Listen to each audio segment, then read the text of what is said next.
Outstanding. I mean, outstanding facilities. I've been to a lot of college camps. Been to most of the NFL camps. This rivals any camp I've seen. You know, it's amazing. You go to some of those camps where they have those $10 million a year players, and they're staying in those little squeezed dormitories and living and eating in those little tiny cafeterias, and you know, top to bottom.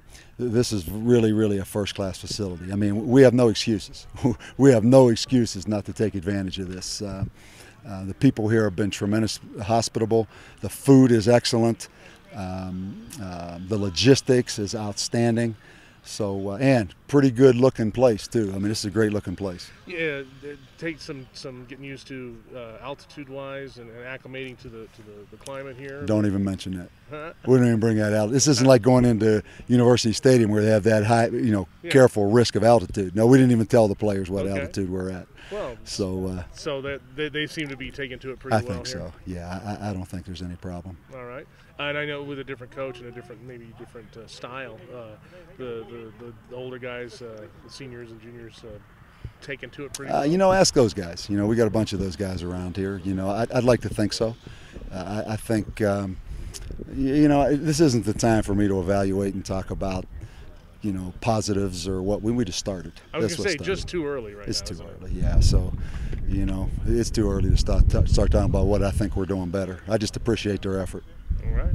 Coach, how do you think the first practice went down here? I mean, it seemed like it was more intensity than in years past. I don't know. You know, I haven't been here in the years past. But, you know, we're starting because we have some more numbers now to practice the way we want to practice. You know, it's feasible for us for them to do it. You know, in the spring we just couldn't practice near this long, and we couldn't get this many reps because we didn't have enough guys. So it really helps just having some young guys here. Again, this walk-on group we have, I think, is outstanding. And you know, the 25 new guys we brought in. But yeah, I mean, you're starting to see the tempo, I think, that you'll come to see over the next several years, I hope, out here.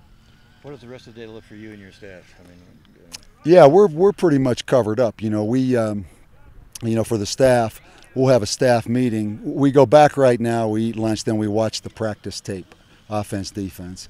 Then at 3:30 we meet as a staff. We go through all the corrections on both sides of the ball. And then we really formulate tomorrow morning's practice. And then at 4:30, the offense meets and the defense lifts. So the offense has their guys. At 5:30, the defense meets and the offense lifts. Then we have dinner at 7. Then we have meetings from 7:30 to 9 tonight with the players. And then we'll get together as a staff right after the players are done at 9. Anybody stand out today that you can? I really can't say. You know, it really would be. I mean, I'd be guessing if I said that. So just getting their feet on the ground and getting used to it.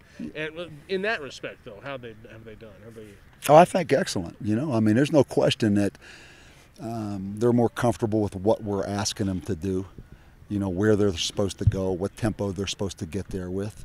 You know, again, though, it comes down to execution. You know, they're kind of knowing what to do. It's now, you know, can they know how to do it? You know, knowing what to do is one thing. It's how to do it, and that's why we cannot waste a rep. We cannot waste a rep. You know, and I'm so conscious of when you have good guys going against good guys, you just can't do that a whole lot because eventually somebody's going to break down physically. So we just have to put a premium on each rep we get. Okay. Coach, I guess the last question for me is, I mean, this town ravaged by fires earlier this year. What was the final decision to still come down here this year? Yeah, it really was a decision. We had a contingency plan, and you know, you never know. So we had a contingency plan. We actually were just going to stay in Albuquerque and practice there. You know, fortunately everything worked out. But again, I hate to even talk about that because that's of such non-significance whether or not we come to Ruidoso again, if you're talking about what's going on in people's lives down here. But I'll tell you, riding in yesterday, that's reality. When you see the burn areas, rode right through it. I mean, that's reality.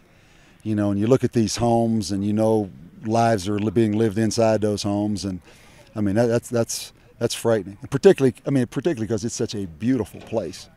It's a beautiful place. So, yeah, we had a contingency plan, and we're just glad to be here and glad everything worked out. Okay, guys? Thanks, all right, guys.